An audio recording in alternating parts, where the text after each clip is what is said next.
Yo, what's up, y'all? Yo, what's up? This is the world's greatest DJ, the KID, the Kid Capri. And I'm banging with Nina Capone right here on the hottest radio show in the world, In the Streets Radio. Let's get it. All right. That was Kid Capri. Shout out to Kid Capri with the drop. Definitely. That's love, for real. It's your girl, Nina Capone, with the In the Streets Radio, and I am back, and I got a bunch of stuff that I want to talk about and discuss today.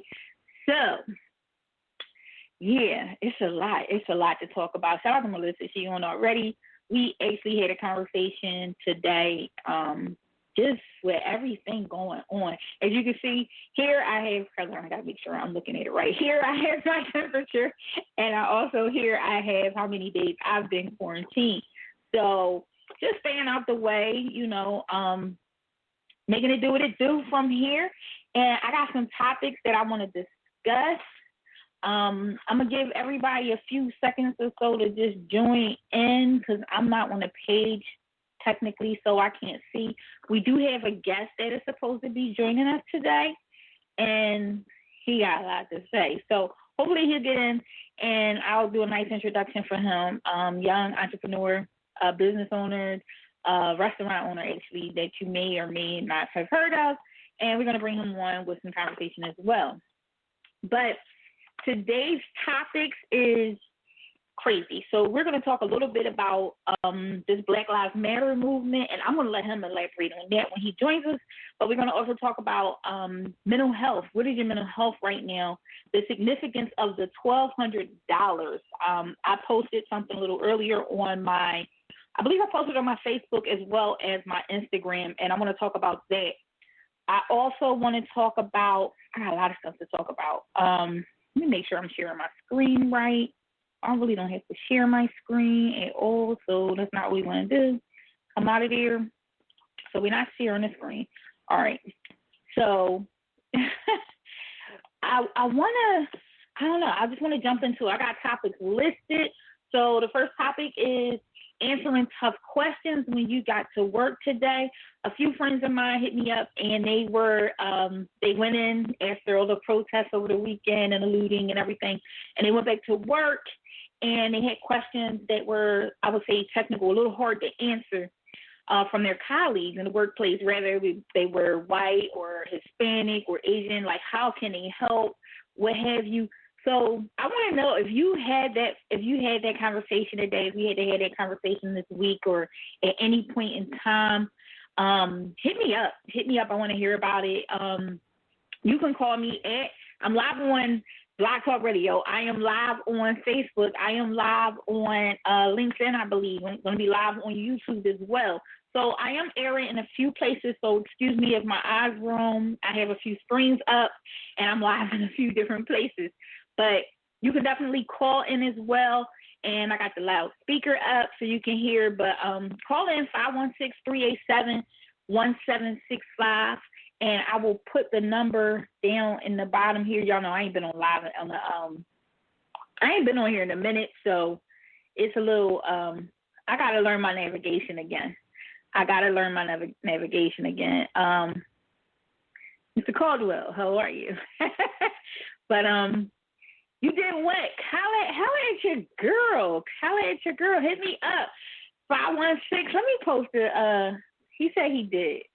So this is my homie Storm. I want to hear from you, Storm. I want to figure out how to post the number in a few seconds. All right, there we go. We got the number posted, I believe. I got the number posted. Let's see. Let's get this number posted. There we go. All right. Hit me up. Posting the number. There we go. So we got the number live, 516-387-1765. Hit me up. Let me know what you experienced. I know a lot of people went into work and, they had those questions like, how can I help? I talked to a lot of people during the day. I managed about 97 people throughout the country. So I'm hearing a lot of different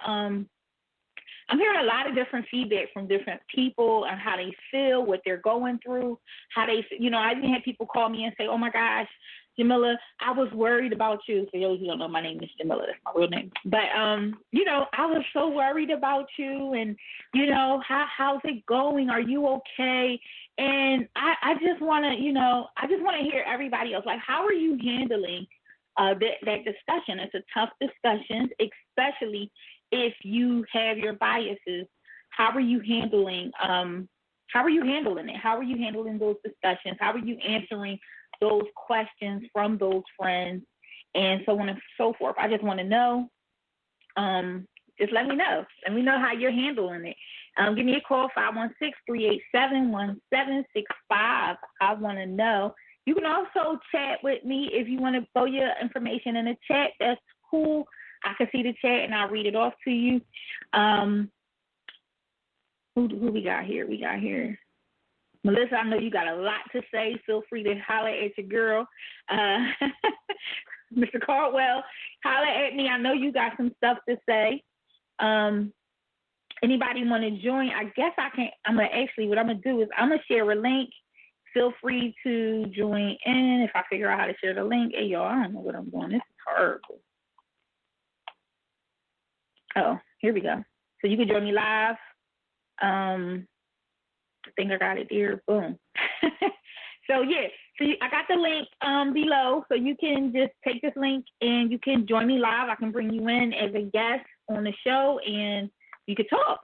So I got everything going, y'all. I'm sorry, but I had everything. I wanted to bring everything up on the show. I wanted to go live in so many different places. This is a test. This is how we will be going live going forward. But I wanted to just make sure that everything works. So here I am testing and working at the same time. But again, we got a few topics. We got 4 topics. The first one is answering tough questions from colleagues in the workplace. How did you do? How did you or how do you plan to handle it if you haven't done so already, or if you're planning to experience that, whether it's on a Zoom conference call or you're actually going into the workplace? How do you expect to handle that? My second topic is being a Black cop and dealing with the Black Lives Matter protesters of other races. Okay, I'm going to say that again.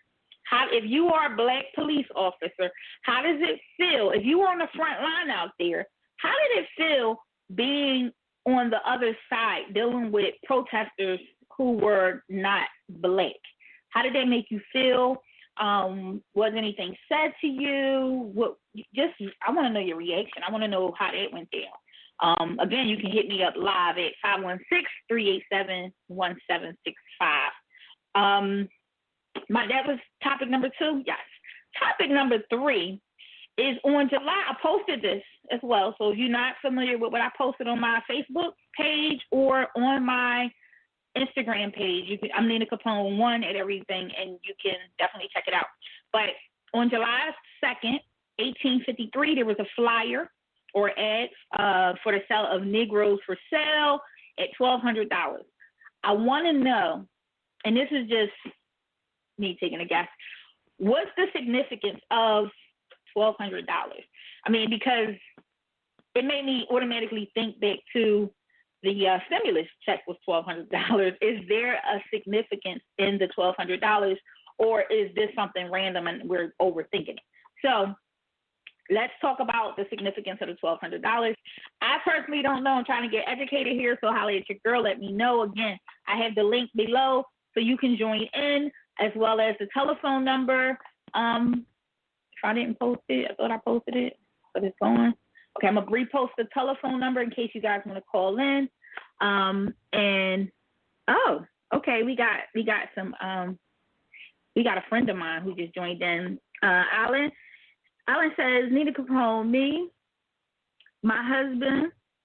Well, Alan is a white male, and his husband is African American male. How can I convince my husband he is not safe and needs to carry? Okay. So, Alan, you're looking for advice, and that's a serious question. It's a big-ass topic. So, I'm going to say that, first of all, I agree 100% with you. He needs to carry. He needs to protect himself. he has a lot of things against him, as you and I both know. One of the big things is kind of explaining to him that we aren't where we were 5 years ago. We aren't where we were a year ago. The tension is high. The discrimination is going to increase, and he needs to be aware, and he needs to be safe. He needs to make sure that he is protected, because you want him to come home at night. It's funny, Alan, because, of course, I have to have this conversation with my man as well all the time. I need you to come home at night. I need you to be safe when you're outside. I need you to be safe when you walk out of that door. So with that being said, make sure you say, Melissa has a point, get educated. And Alan, that's one of the things too. And Melissa, if you can share the information, the referral you have for getting educated on carrying, first and foremost, Alan, it may be an option to actually get him to understand, is you guys taking lessons, getting educated on carrying in the first place.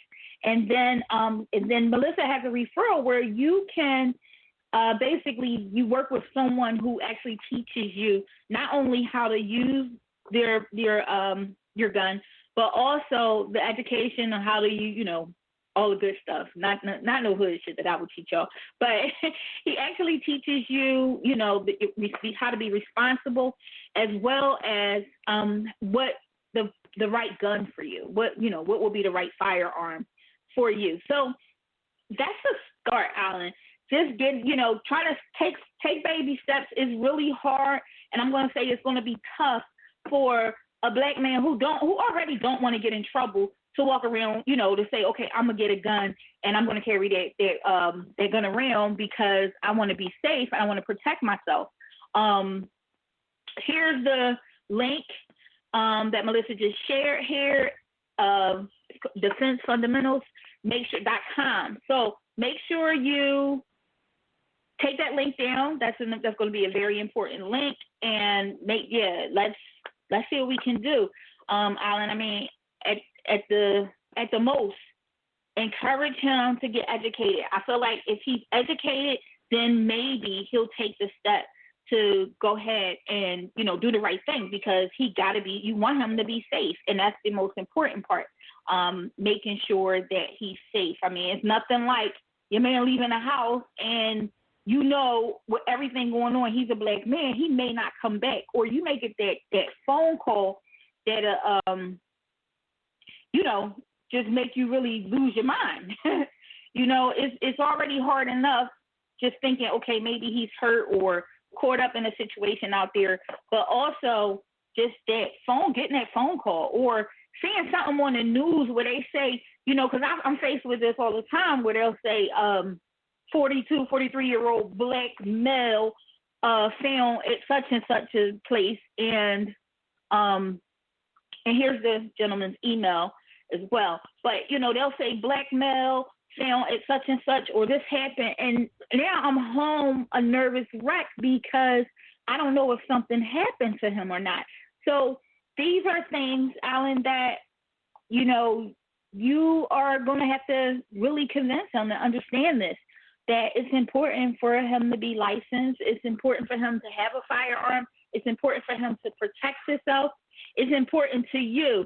And first and foremost, it's all about me when it comes to me convincing him to protect himself, because I'm like, look, because I love you, because I need you to be safe, because I need to know that you're okay out there.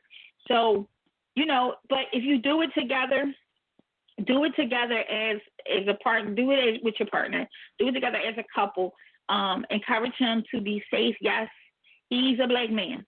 And right now, there's going to be a lot of racial tension in the air. I mean, it's already been racial tension in the air, but it's going to escalate, and it's not going to it's got to get worse before it gets better. Now, we are all working towards better, right? But we got to really focus on where we are right now. Where we are, we're in a bad place. We're in turmoil, and right now it's a lot of exposure happening. It's a lot of exposure. We got a guy he's a retired Navy veteran of some sort, sergeant or something, and he just resigned today because his Facebook Live came on, and he and his wife were talking, were discriminating against every damn body. So be realistic. This is not getting any better. This is not getting any better. It's only getting worse. And we want to make sure that we are protecting ourselves and our loved ones, because not only just to protect yourself, but to protect you. You know, you guys may be out, and who knows? You're an interracial couple. You're a gay couple. You have so many things be against you that people are going to, try to attack. So, Alan, be careful. Tell your husband, be careful. Send my love. I love you guys. And shout out to Melissa for sharing this information. I'm going to bring it up once again. This is John Shine, and that email address was incorrect. Here's the correct email address. And just make sure you guys are safe. To all of my friends, all my listeners, everybody that tuned in to hear me and my big mouth, make sure you're safe. That's key. Make sure you're safe. Make sure that you're taking precaution. Make sure you're aware. If you want to holler at me, I am live on the air on Blog Talk as well. You can give me a call, 516-387-1765. Again, that's 516-387-1765. And just take precaution. Take precaution for everyone. Melissa has started this. I'm going to say Melissa also has a biracial. Did I say? A biracial, y'all know I'm all messed up. Just black. Black. But Melissa has a biracial daughter, and and she's been educating her and preparing her for life in general. And these are some of the things that she and I talk about. Her daughter is my goddaughter, and she got to be prepared. This is going to happen. There is no way around it. There's no way out of it. We now live in a country where racism is in our face. It's in our face, and it is what it is. There's not much we can do to avoid it now. So whether you're going into the bank, whether you're going into the store, whether you're just out, just in the neighborhood, whatever it is you're doing, racism can be fueled, and you have to prepare yourself, because that's just where we are now. So just be mindful. I don't know, guys, like just be aware, be alert, be mindful. Don't feed if you can help it and you know how to just kind of just keep it moving. Don't feed into anything. Try to just kind of keep what you're doing, stay to yourself. There may be some situations where you find yourself, you can't resist, you got to say something. Like me, I'm a reactor. So at times I feel like I got to say something. They're not just going to keep talking to me like this. I got to say something. So if you feel the need, just be mindful of your surroundings. Be mindful of what you say. It's so funny. My phone want to go off all crazy because I'm actually busy. But that's key. That's key. Just being alert and being mindful. Yes, the ignorant people. I'm looking at what Melissa's saying here, and yeah, it's fight with the ignorant people, because I don't care how much, yes, Alan, I got a big mouth. I don't care how, and Alan, you snappy too, because we've been inducted off and had a drink. So a little history, Alan and I used to work together back in the day, and and that's my guy. That's definitely my guy, and y'all know I'm snappy. I'm snappy as hell. I'm never changed. But that's my guy though. He feisty like me. And we can't be ourselves when it comes down to that, because safety first. So as I get geared up and want to say something back, I'm telling y'all, I had a situation. I had a little, and I'm thinking to myself, I don't go anywhere. I leave my house and go to my office, which is like a 4 minute stretch. And I'm like, okay, but I had a caller, but they gone. Okay, but I get to my little quick destination around the block. I'm literally 4 minutes from home, guys. So I get to my destination. I get around the block to the Dunkin' Donuts. I'm like, I'm gonna grab me some coffee for my morning start. And I grab my coffee and okay, I got a call. I'm gonna take this call first, and I'll tell y'all my story. In the Streets Radio, Nina. Hello. Neen? Yes. It's Melissa. Hi. Well, I know you got something to say. Don't get quiet now. Yeah, listen, I just...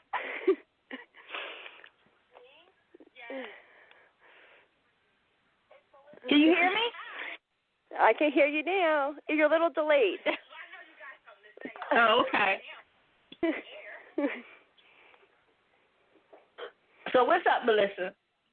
No, I just was listening to you talk. You and I had this conversation earlier about running into people and holding your anger back no matter what side you're on. Listen, I'm just here. I'll jump in when you're ready for me to jump in. I'm glad you're here. I'm glad you joined me on your end because I just want to know, I mean, one of the topics tonight is mental health and how are you doing? I mean, as a white woman with a black, I'm not going to say a fully black daughter, but you got a interracial daughter who's dealing with both sides. What is your mental health right now? Like, how are you caring for your mental health, her mental health, and your family's mental health? How's that going along?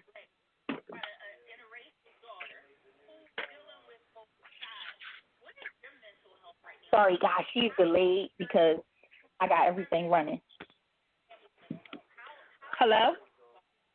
Well, I'm going to be honest. It's we're actually divided, and I've never actually seen this type of division in our family. It's kind of crazy because you have the people who support my choice and support our family, and you have all that, but then you have the people who are just silent.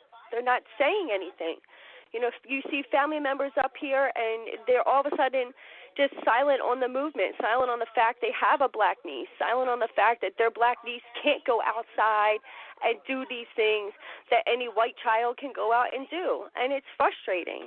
I can't march with my family. I have an inner fight going on as well as fighting with her out in the streets. Wow. So in doing that, what would you tell other people who are faced with the same issue? I mean, I know you don't have the solution, but how are you handling it? It's a lot. Handling it, it's just I give them facts. I can only give them facts to clearly get them an understanding of what I go through, what she goes through, what you go through on a daily basis. And if they take the facts and they change their status or they learn and they educate themselves, it's a positive. But if they take the facts and they're still fighting their own direction, they're getting blocked and they're getting deleted. And they have no place in my family at this point. I know that's great. Whoa, it's so much. It's so much. I mean, I want to get on the. Heck, I got so many topics. I can just go all day. So, how do you feel? And I'm going to ask you this. This is touchy, but how do you feel about seeing, like, you've been out to some of the protests, you've seen the news and Facebook and all the feeds. How do you feel about the African American cops who are on the other side, or the ones, I'm not going to just say the ones that are working. I'm talking about the ones who stand by and do nothing. I had a conversation today, and it led down two different paths, But I just kind of want to get your take on that. Like, how do you feel about those officers who are black cops who are just standing by? Like, what is your take on that as a white woman, and you're on this side marching with us saying Black Lives Matter, and they're just kind of sitting by the side doing absolutely nothing? It's a toss-up. My heart goes out to them because in all reality, they're forced to do a job and they have to take orders at some point. Does that mean that they're going to lose their job if they take down the riot gear and they put the batons down and they march? We don't know. But at the end of the day, those men go home without their uniform on, and they're just as in danger as any other black man on the street. Right. It's like I can't be mad at them. It's the same thing with the military and the National Guard. I see them on the corners. It's not just white men standing on the corners. Like, these people have to decide for themselves what side they want to be on. What are they willing to jeopardize or risk or put on the table to make this movement push? You know what I mean? Right. And like I said, right. I don't think anybody thinks of it on the double standard. Like, they have other people they have to report to. Like, my friends are black cops, and I worry for them every day because they go in and they go to work and they're in danger. They come home, and driving home, as soon as they get in their car without their uniform, they're in danger. It's, right. I can't fault them for not, you know what I mean? But I do, from seeing everything and watching and gaining as much knowledge as I can, the most protests that are met peacefully are ones where the cops put down the batons, take off the shields, and they're supporting their cause. They're on one knee, and they're supporting what they need to support and no longer listening to the hierarchy of what the government feels that they need to do to perpetuate the problem. Exactly. Well, I agree, and Alan says he totally agrees as well. And I think it's tough. It's tough for, I have a lot of friends who are police officers, and it's a little frustrating for me because some of them see it the way, some see it my way, some don't, and I get that, and I don't have any divide with them.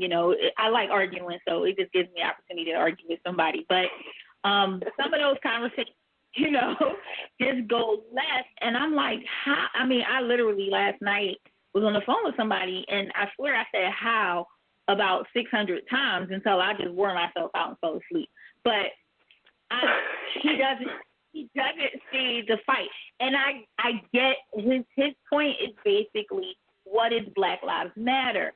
And he's looking at Black Lives Matter as an organizational standpoint, and where I'm looking at it literally as a slogan, because it does. I mean, regardless of what the organization itself stands for, Black Lives Matter is a slogan. It's a term. It's a word of endearment for me. I'm a Black life, so it matters. So regardless of what the organization stands for, this is something I will always say. So that was our argument. He was focused more on the organization itself, in which he does not believe in. And, of course, I was just focused on, hey, Black Lives Matter, because they do, So they do. Of course, I didn't say I acknowledged it with him. I just argued because that's what I do, and it made for great conversation. I couldn't get my recorder on because I would have taped it and played it today. But one more question before I let you go and just listen. I want to know your advice, being, a woman who is not of color, white woman. I'm just going to say it. Shit. This 2020, we doing what? I don't have to be politically correct anymore. Thank God. Okay, so as a white woman, how do you suggest people answer the questions, people of color go into work and answer the questions from their colleagues in the workplace, of course, when they say, hey, I want to help. How can I be a part of this? Hey, you know what I'm talking about, those people. How do I answer those questions? Everybody I work with knows my situation and my family life, and I get the questions and I get all that. Everybody needs to educate themselves. I've been referring a book called White Fragility. It's amazing. It gives you a lot of knowledge, and it'll help people understand what's going on. But people, again, need to just educate, understand we stole this land, understand it was built on the backs of slaves, understand what we did, and understand there needs to be reparation for it. Don't donate to a Black Lives Matter cause. Donate to a family that's lost something. Don't ask me, don't waste my time with 30 minutes or an hour of how can you help. There's so many ways to help.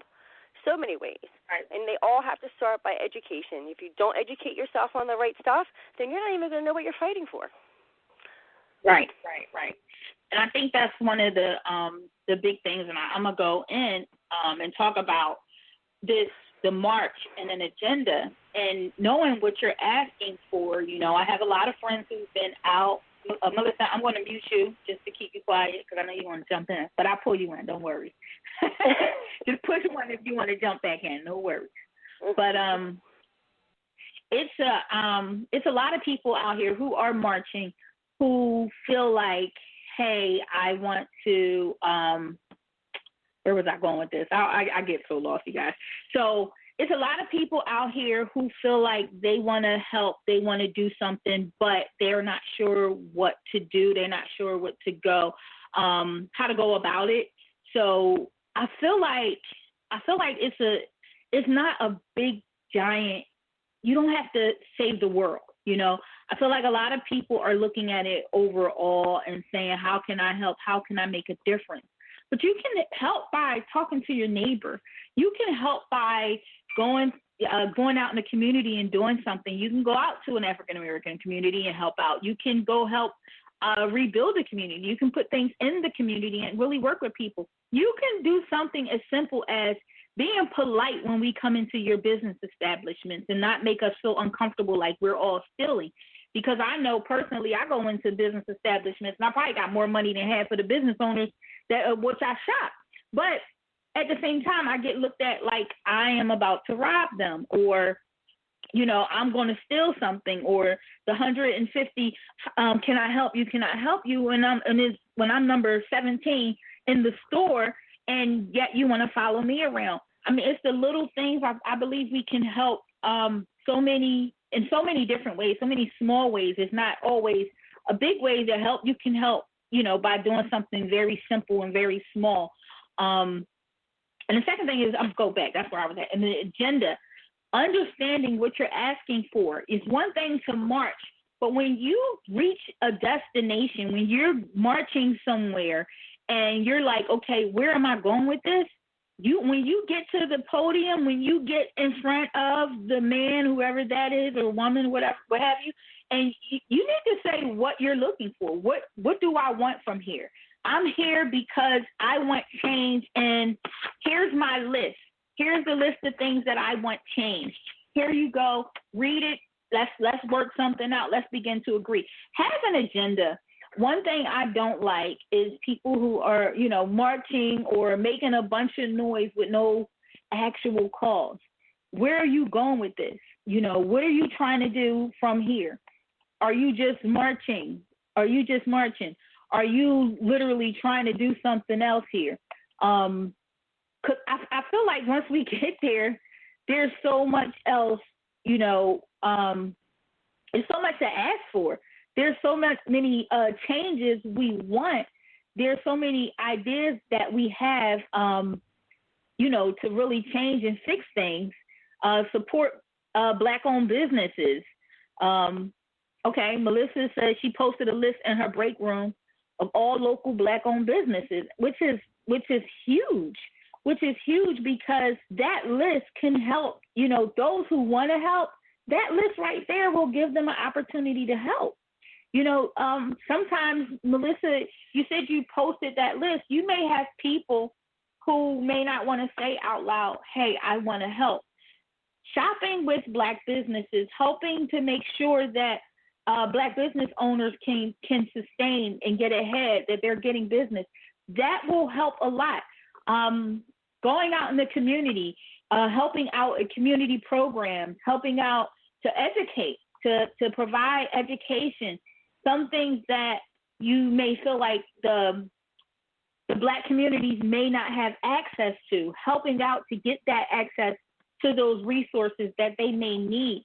Understanding is a big, huge part of it, because if you understand that there's a divide, that there's information that kids in an upper echelon area may have that kids in the ghetto are not going to have access to or not going to learn about. Teaching history, understanding history, and teaching the real history to our youth, period. And that's not just to our Black youth, but to our white youth as well, and to our Asian and to our Hispanic, allowing our children to understand where they come from, who they are, and where they're going. That's important. So if you have access to those resources and that information, that's how you can help. There's no, you know, when I get the call and say, oh my gosh, how can I help? You can help by simply speaking up, showing support, real life support. Not, you don't necessarily have to get out there and, walk around and march and be in the crowd. I'm not getting out there because I'm high risk for COVID, and I ain't forget Rona's still around. So with that being said, I know that I can do other things. I know I have a platform. I know I can afford to send some cases of water out. I know I can help out with education. You're right. Stop teaching false European history to our children. Please stop doing that. Stop allowing it. Speak up, parents. If you are in a school district and you know that they're not teaching the right information, go and advocate at that school. Go advocate. I've been to a million of my children's meetings. I went to all the parent-teacher meetings when my kids were younger, and I got on their nerves because it was important for me to make sure that my children were getting the right education. That was important to me.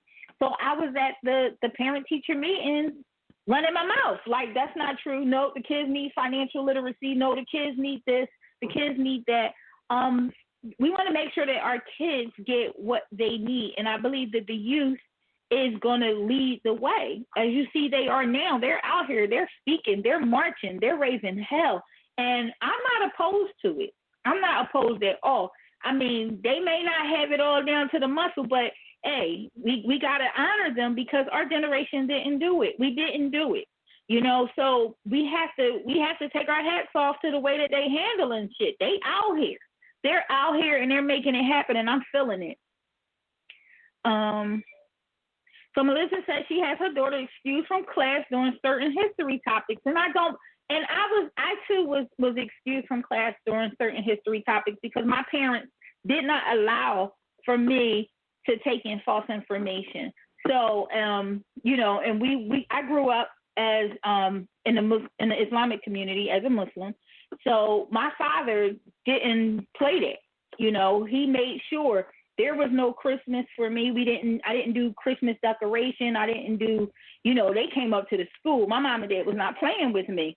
And they made sure that I was able to color something else if it was art class or take part in something else because we didn't celebrate holidays. We didn't get into false prophets and false hope. So, I was separated from those things. And, I was angry as a child and I didn't understand why my parents had to separate me from everything. But as an adult, I truly understand now. I truly understand, and I get it, and I want to be a part of that culture of education. Islam was about learning.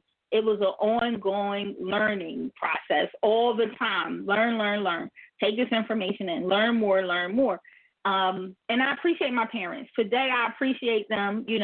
All the hell that I gave them, Mom, Dad, I'm sorry. I apologize. No, I don't. I meant that shit.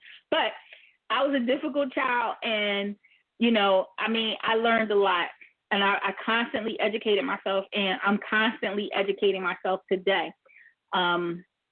I wanted to just take time out today to do this live, to bring these topics to light.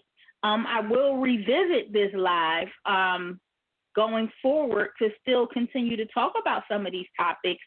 I know that, it's not over. It's not over by a long shot. And, we will be back in another situation, but learn from the, and this is my exit, y'all. This is my exit on my way out. I want to just say, learn from this experience. I think that what's happening now is changing the world. I feel like we should be now educating ourselves even more. Those who didn't educate yourself a lot prior to this going down, you should have books stacked up to the ceiling. You should be online reading everything, searching for the truth. Remember, there's a lot of fudged information online, but make sure you are, ask questions. Find people. We have some elders that are around that are sharing this information. You can get information from. A lot of, like myself, I'm knowledgeable of a lot of history because I learned from my 70-something-year-old father and my grandmother and a lot of my elders in my family. But keep in mind, this is a time to learn. This is a time to admit your ignorance and come to the forefront. This is a time to accept your flaws and fix them and work on them. I have a lot of family and friends, interracial, biracial relationships. I said that wrong. Biracial family and friends, and interracial friends and family members who are being faced with so many challenges right now. And, you know, it bothers me. I wanted to talk about it. I wanted to go live. I wanted to be able to express myself without the long text because my thumbs hurt. So just to really just get online and talk about it. I noticed this topic is going to get a lot of feedback. I know people are going to watch it later and have a lot to say. I want to thank Melissa and Alan for joining in the conversation. I think it's important for these conversations to continue. If I can be of any assistance to anybody as far as information, resource, whatever have you, just give me a holler. I'm usually at my office 90% of the time, 215-443-1076. So just without further ado, I'm going to play a song, one of my new songs, and then I'm going to get out of here. This is a classic old song, but a new song because it's just getting released. But I want to thank everybody that tuned in. I want to thank you all for being a part of the show, being a part of everything that, you know, all my movements, because I'm always doing something. But support Black businesses and ask a Black person if they need help with something. Is there anything I can help you with? Don't just come up with an ignorant question or have them try to decide how you can help. Offer something. Make it unique. Make it personal. Make it personal. I believe that if it's personal, they'll understand that you just want to help. And if you're genuine about really supporting the movement, the community, the outcome, then it won't be a task for you to actually just come up and do something. So be genuine. Be yourself. Be genuine. Nobody's perfect. I think we're all learning that. And support the cause. Support the cause, because at the end of the day, we're all one race. We're all one human race. So we all bleed the same color, and we all just want to see this go away. I mean, our lives have changed with COVID-19, which I didn't even discuss, but we'll get to that another time. And, you know, be safe. Be safe. Continue to fight. Continue to cry when you have to, because this is a hurtful situation, and continue to support one another. That's super important. And on that note, I'm going to close out. I want to thank y'all again for tuning in. This is your girl, Nina Capone, with Respect the Hustle. That's right, Respect the Hustle. I got off on a whole other topic today, and that's what it's about, being able to just jump into something else. You can find this video on Facebook, of course. It will be on my YouTube channel at In the Streets Radio. You'll also be able to find it at InTheStreetsRadio.com and wherever else you're looking for it. So it's your girl, and I am out of here. I'm going to get off in a second, and we're going to go ahead and exit to one of my songs, because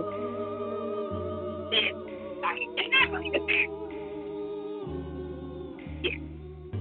Let's listen real quick, and then I'm going to let it go ahead and take us out. Still be days like this, my soul will keep running, my heart will keep drumming, those pains in my stomach, numbers keep flashing and days going by. Why would you leave me? Why would you die? I can't stop it. I dream about popping them up, maybe just stopping me from making me cry. Pain in my eyes, soul paralyzed. These demons are scheming, taking my high, but I keep gazing in the eyes of life. I circle the block, I see you twice, but they don't hear me though. I see you smiling, so I stop and I breathe. That old dirty shirt got you sit on my sleeve, stuck in the zone, about the last 8 we spent. Oh, blazing in a rental, eating continental. I stop wishing and pretend that you here. You see me blowing up, yo, this is like, yeah, you need love and say, Mom, just sleep. But you don't touch me, though, why my heart so weak? You said that you would see me at the end of the road, but what happened to our barbershops and us going old? This feeling that I have is so hard to describe.